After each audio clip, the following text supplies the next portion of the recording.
Assalamualaikum warahmatullahi wabarakatuh. Selamat pagi pemirsa Nusantara. Kembali berjumpa dengan SPN Channel, saluran kreatif dan ruang saya.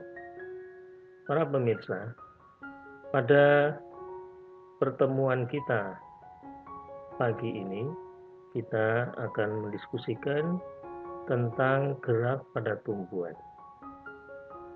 Apakah betul tumbuhan itu bergerak? Nanti akan kita bahas secara tuntas pada tayangan pagi hari ini. Para pemirsa sekalian, pada kesempatan ini ada 5 hal yang nanti akan saya sampaikan. Yang pertama adalah tujuan, kemudian pengantar tentang gerak pada tumbuhan, berikutnya gerak nasti, gerak tropisme, dan gerak taksis. Kita langsung kepada tujuan. Tujuan pada tayangan materi kali ini, setelah mengikuti tayangan materi ini, pemirsa diharapkan mampu untuk menjelaskan manfaat gerak pada tumbuhan, membedakan gerak endonom, hidroskopis, dan esionom. Kemudian yang terakhir, menjelaskan keragaman gerak esionom pada tumbuhan. Gerak pada tumbuhan dibagi menjadi gerak endonom, gerak esionom, dan gerak hidroskopis. Pembagian gerak ini adalah berdasarkan asal dari rangsangan yang menyebabkan tumbuhan itu bergerak. Kemudian apakah manfaat tumbuhan itu bergerak? Tumbuhan bergerak memiliki manfaat yang pertama, menjaga berlangsungnya transportasi di dalam sel. Yang kedua, membantu proses penyebaran tumbuhan. Ketiga, memperkokoh kedudukan tumbuhan pada tempatnya berada. Kemudian yang keempat, membantu proses reproduksi. Yang kelima, membantu tumbuhan mendapatkan nutrisi. Dan yang keenam, melindungi diri dari perubahan kondisi lingkungan. Gerak endonom. Gerak endonom adalah gerak pada tumbuhan yang disebabkan oleh rangsangan dari dalam tubuh tumbuhan itu sendiri atau dari dalam sel tumbuhan. Contohnya adalah gerak sitoplasma yang ada di dalam sel. Pada sel tumbuhan, sitoplasma aktif bergerak melingkari vakuola yang tujuannya adalah untuk memperlancar transportasi nutrisi yang ada di dalam sel. Contohnya bisa kita amati pada tumbuhan hidrilla. Hidrilla itu merupakan tumbuhan yang di bawah mikroskop, daun hidrilla memperlihatkan adanya gerak siklosis pada sitoplasmanya, seperti tampak pada gambar. Gerak ini masuk ke dalam kelompok gerak endonom, karena penyebab gerak itu adalah aliran sitoplasma yang ada di dalam sel. Yang kedua, gerak higroskopis. Gerak higroskopis merupakan gerak pada tumbuhan yang disebabkan oleh perubahan kadar air yang tidak merata. Perubahan kadar air yang tidak merata ini mengakibatkan pengerutan jaringan tumbuhan yang tidak merata juga. Apa akibatnya? Tumbuhan akan mengalami kelentingan pada beberapa bagian dan bagian lain mengalami kestabilan. Sehingga bisa terjadi pada tanaman berbuah polong. Di sini contohnya adalah kedelai, kemudian buah cangkring, dan buah biduri. Tanaman-tanaman ini ketika sudah tua buahnya, maka terjadi proses perubahan kadar air pada buahnya, sehingga menyebabkan buah itu terbuka dan biji-bijinya akan keluar. Contoh lain mungkin bisa ditemukan pada tanaman karet. Pada tanaman karet, buahnya juga mengalami pengerutan yang tidak merata sehingga akan terbuka ketika sudah tua. Kemudian gerak yang ketiga adalah gerak esionom. Gerak esionom merupakan gerak pada tumbuhan yang disebabkan oleh rangsangan yang asalnya dari luar tubuh tumbuhan. Gerak ini bisa dibedakan menjadi 3, yaitu gerak nasti, gerak tropisme, dan gerak taksis. Berikut ini adalah beberapa contoh gerak esionom. Ini adalah contoh gerak tanaman yang terbuka daunnya pada saat pagi hari. Pada saat sore hari, tumbuhan ini daunnya menutup, dan pada saat pagi hari daunnya membuka. Kemudian berikutnya ini adalah gerak akar pada biji yang sedang berkecambah dan batang. Kemudian gerak mekarnya bunga, ini juga merupakan gerak esionom. Tentang gerak esionom ini nanti akan kita bahas secara khusus karena gerak esionom ini merupakan gerak yang paling banyak kita temukan dalam kehidupan sehari-hari ketika kita berinteraksi dengan tumbuhan. Kita lanjutkan gerak esionom yang pertama, yaitu gerak nasti. Gerak nasti ini merupakan gerak esionom yang terjadi pada sebagian tubuh tumbuhan yang arah geraknya tidak dipengaruhi oleh arah datangnya rangsangan. Jadi, ciri dari gerak nasti adalah gerak sebagian tubuh tumbuhan yang arah geraknya tidak dipengaruhi oleh arah rangsangan. Berdasarkan jenis rangsangannya, maka dikenal ada beberapa gerak nasti, di antaranya adalah seismonasti, fotonasti, niktinasti, termonasti, haptonasti, dan nastikolka. Yang pertama, seismonasti. Seismonasti itu merupakan gerak nasti yang disebabkan oleh guncangan atau sentuhan. Maka seismonasti juga sering disebut sebagai tikmonasti. Contohnya adalah tumbuhan putri malu. Ini tentu tumbuhan yang sering kita temukan di sekitar kita. Tumbuhan ini kadang-kadang kita manfaatkan untuk mainan karena ketika daun-daunnya kita sentuh, maka daunnya akan bergerak merespon rangsangan dengan cara mengatupkan daun-daun. Seperti tampak pada gambar di bawah ini. Ini daun putri malu. Ketika disentuh, maka daunnya mengatup satu dengan lainnya. Ini contoh gerak seismonasti. Kemudian yang kedua adalah fotonasti.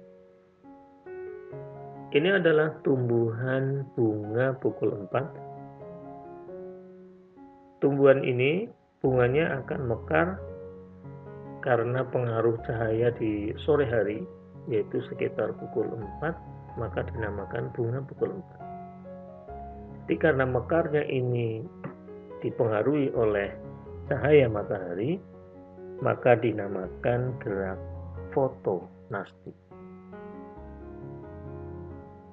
Yang ketiga adalah gerak niktinasti.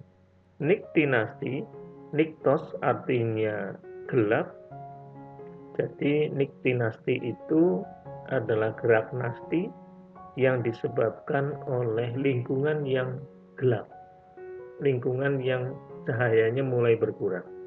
Ini terjadi pada beberapa tumbuhan, di antaranya adalah ini tumbuhan turi, bunga turi, kemudian ini petai Cina, kemudian ini adalah bunga berdaun kupu-kupu atau nama latinnya Touhenia pulserima. Tumbuhan ini ketika sore hari menjelang malam, maka daun-daunnya akan mengatup satu dengan lainnya. Seperti gambar di bawah ini. Ini adalah gerak niktinasti. Tapi nanti pada saat siang hari atau pagi hari, maka daun-daun ini membuka kembali. Artinya apa? Tumbuhan-tumbuhan yang melakukan gerak niktinasti, maka pada pagi harinya melakukan gerak fotonasti. Karena membukanya daun karena pengaruh cahaya matahari. Berikutnya adalah gerak termonasti. Termonasti adalah gerak nasti karena pengaruh perubahan temperatur. Contohnya adalah bunga tulip. Bunga tulip ini merupakan bunga khas negeri Belanda. Bahkan ada suatu kota di negeri Belanda yang dikenal sebagai kota bunga tulip, yaitu kota Keukenhof. Itu dikenal sebagai kota bunga tulip. Bunga tulip ini melakukan gerak termonasti karena mekarnya bunga tulip ini sangat dipengaruhi oleh temperatur pada saat musim semi. Jadi pada saat musim semi, bunga-bunganya akan mekar seperti gambar yang ini. Ini sebelum musim semi. Jadi setiap musim semi, maka bunga-bunganya akan mekar. Ini karena dipengaruhi oleh temperatur hangat saat musim semi. Kemudian gerak nasti yang berikutnya adalah haptonasti. Hapten itu bahasa Yunani yang artinya cepat. Jadi tumbuh-tumbuhan ini melakukan gerak yang sangat cepat yang gunanya untuk menangkap mangsanya. Jadi tumbuhan ini mampu menangkap mangsanya, nanti mangsanya akan dicerna sebagai sumber protein.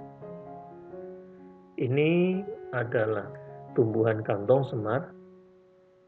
Tumbuhan kantong semar. Kantong semar ini sebenarnya merupakan modifikasi dari ujung daun. Membentuk kantong dan ada tutupnya. Ketika ada serangga yang masuk ke dalamnya, maka tutupnya ini akan menutup. Begitu juga ini adalah tumbuhan Drosera. Drosera ini ketika ada serangga yang menyentuh ujung-ujung ini, ujung-ujung yang seperti tetes air, maka tumbuhan itu akan segera mengatup seperti gambar di bawah. Kemudian yang ketiga adalah tanaman Venus. Ini sama, juga akan mengatup jika bagian duri-durinya ini tersentuh oleh suatu hewan serangga atau mungkin yang lain. Bahkan ini katak ini ditangkap. Itu contoh gerak haptonasti.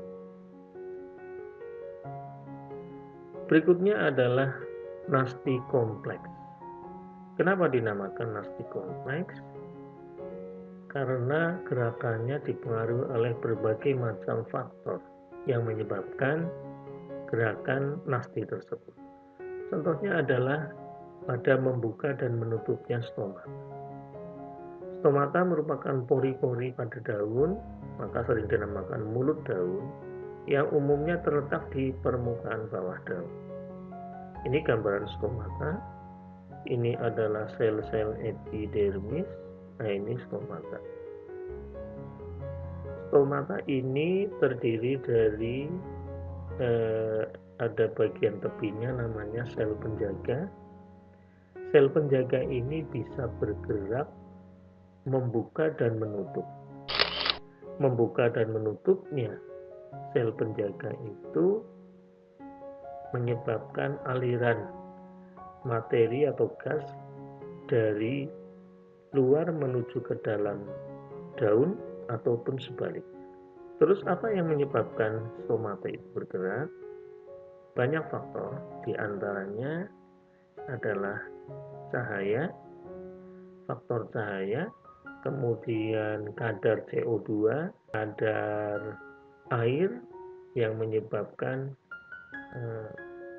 sel-sel penjaga ini membuka. Jadi sel penjaga ini terdiri dari sel yang dinding di arah dalam ini tebal, tapi di tepinya tidak begitu tebal.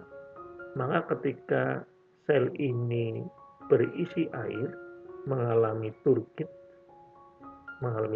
atau tekanan turgornya naik, maka bagian dinding yang lebih tipis ini akan melenting sehingga menyebabkan stomata terbuka.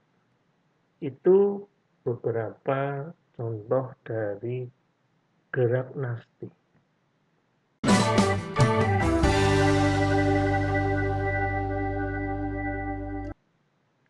Berikutnya adalah gerak tropisme.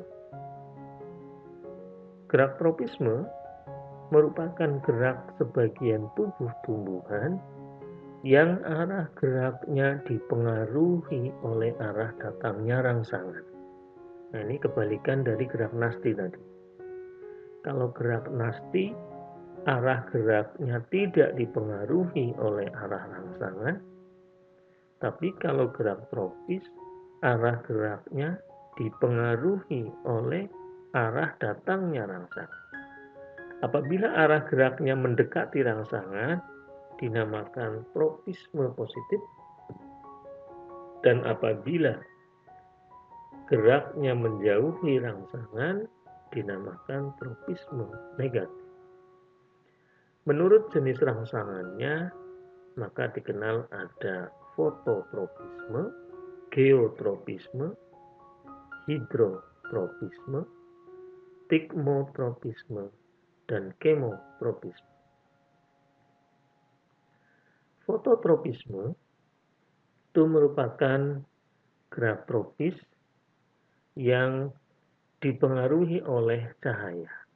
Gerak tropisme yang mendekati cahaya dinamakan fototropisme positif. Yang menjauhi cahaya dinamakan fototropisme negatif. Ini contoh-contoh fototropisme positif. Di antaranya adalah gerak bunga matahari yang senantiasa mengarah ke sumber cahaya matahari. Lihat, ini arahnya sama semua, arah bunganya. Kemudian di bawah ini ada percobaan tentang gerak fototropisme. Ada tanaman tomat yang diletakkan terbalik, kemudian yang satu lagi diletakkan dengan posisi miring potnya, maka batang dari tanaman tomat itu selalu tumbuh mengarah ke atas untuk mendapatkan cahaya matahari. Begitu juga ini, ada biji yang dikecambahkan di pot tetapi diletakkan di dekat jendela. Maka biji-biji itu berkecambah, batangnya mengarah ke cahaya matahari. Ternyata mengarahnya batang ke arah cahaya itu dipengaruhi oleh sejenis hormon, yaitu hormon auxin. Pada ujung batang terdapat dua jenis hormon yang sangat penting. Yang pertama adalah hormon sitokinin dan yang kedua hormon auxin. Hormon sitokinin menyebabkan sel-sel pada ujung batang ini selalu membelah diri, karena fungsi sitokinin adalah merangsang proses pembelahan sel. Sedangkan hormon auksin punya peranan untuk merangsang pemanjangan sel. Sifat dari auksin selalu terkonsentrasi pada daerah yang kurang mendapat cahaya.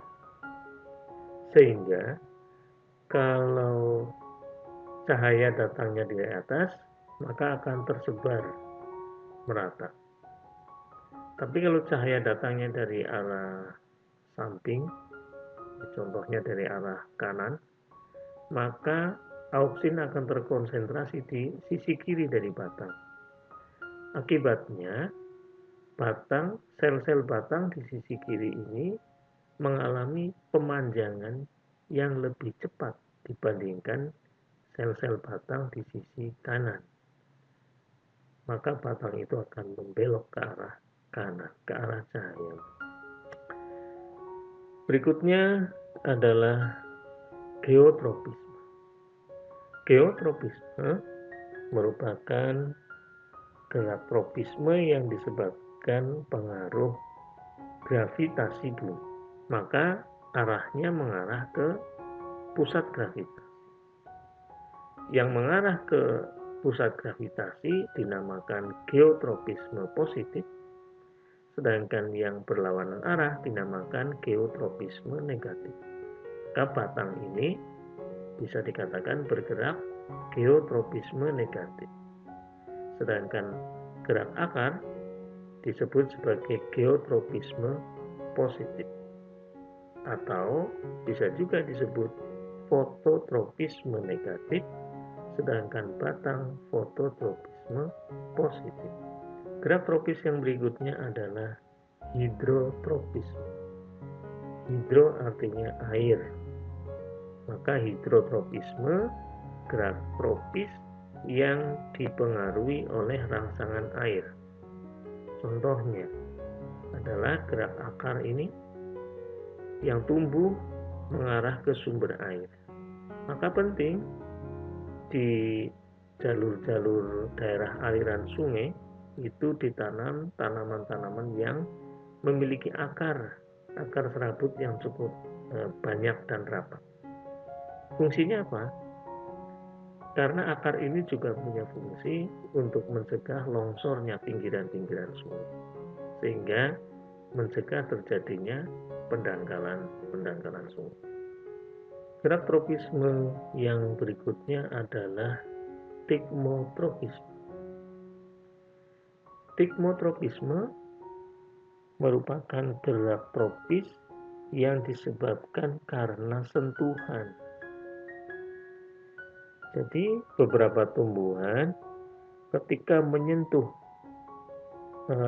benda lain, maka tumbuhan itu akan tumbuh melilit benda tersebut.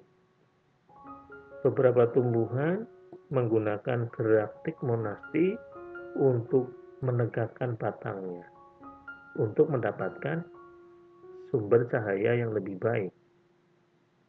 Contohnya ini tanaman labu siam, ini tanaman labu siam. Kemudian ini tanaman sirih. Beberapa tanaman memiliki bagian khusus untuk melakukan stigmotropisme berupa sulur, tapi ada beberapa tumbuhan yang tidak mempunyai sulur, tetapi stigmotropisme dilakukan oleh batangnya. Ini contoh yang tidak memiliki sulur. Jadi stigmotropisme itu gerak melilit benda lain yang ada di sekitarnya yang tersentuh oleh tumbuhan yang bergerak secara stigmotropis. Berikutnya adalah kemotropisme. Kemotropisme merupakan gerak tropis yang disebabkan oleh rangsangan zat kimia. Contohnya adalah gerak pertumbuhan bulu serbuk sari.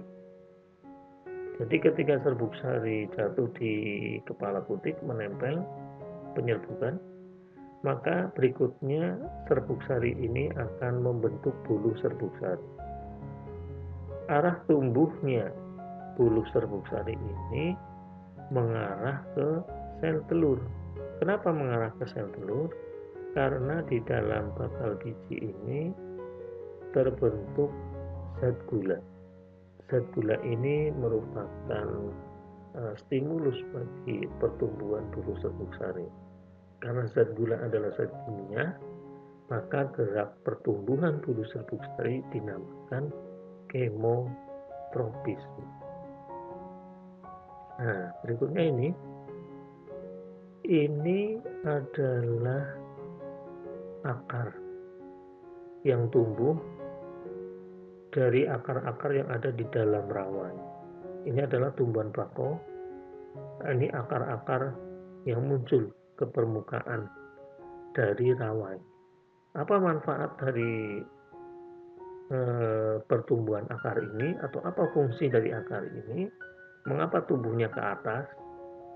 Nah, ini bisa menjadi dasar untuk menentukan jenis pertumbuhan akar ini tergolong gerak tropis, nasti, atau taksis. Dan namanya termasuk yang mana? Fototropisme, fotonastika, kemotaksiskah, kemonasti, atau kemotropisme. Nah, ini menjadi pertanyaan yang harus dijawab nanti. Kemudian gerak esionom yang ketiga adalah gerak taksis. Gerak taksis merupakan gerak sebagian tubuh tumbuhan berpindah tempat yang arah geraknya dipengaruhi oleh arah datangnya rangsangan. Menurut jenis rangsangannya dikenal ada kemotaksis pada tumbuhan. Contohnya adalah pergerakan spermatozoid pada tumbuhan lumut dan tumbuhan paku. Pergerakan spermatozoid dari antheridium kemudian bergerak masuk ke dalam archegonium untuk membuahi ovum. Kenapa ini mampu bergerak tidak tersesat masuk ke dalam archegonium? Ternyata karena ovum ini menghasilkan zat kimia, yaitu berupa zat gula. Ini yang menjadi stimulus bagi gerakan sperma, maka dinamakan gerak kemotaksis. Kenapa bukan tropis tapi taksis? Karena gerakannya berpindah tempat. Contoh yang lain ada tumbuhan paku, ini sama, yaitu spermatozoid yang bergerak masuk ke dalam archegonium untuk membuahi ovum. Itu termasuk gerak taksis. Jadi sekali lagi, gerak tumbuhan itu dibedakan menjadi 3, yaitu gerak endonom, gerak higroskopis, dan gerak esionom. Gerak endonom merupakan gerak tumbuhan yang disebabkan oleh rangsangan dari dalam tubuh tumbuhan. Gerak higroskopis adalah gerak tumbuhan karena adanya perubahan kadar air yang tidak merata, sedangkan gerak esionom adalah gerak tumbuhan yang disebabkan oleh rangsangan yang datangnya dari luar. Gerak esionom dibagi menjadi gerak nasti, gerak tropisme, dan gerak taksis. Demikian pembahasan kita tentang gerak pada tumbuhan. Kurang lebihnya mohon maaf, mungkin ada yang belum tersampaikan. Sampai jumpa pada penayangan video berikutnya. Assalamualaikum warahmatullahi wabarakatuh.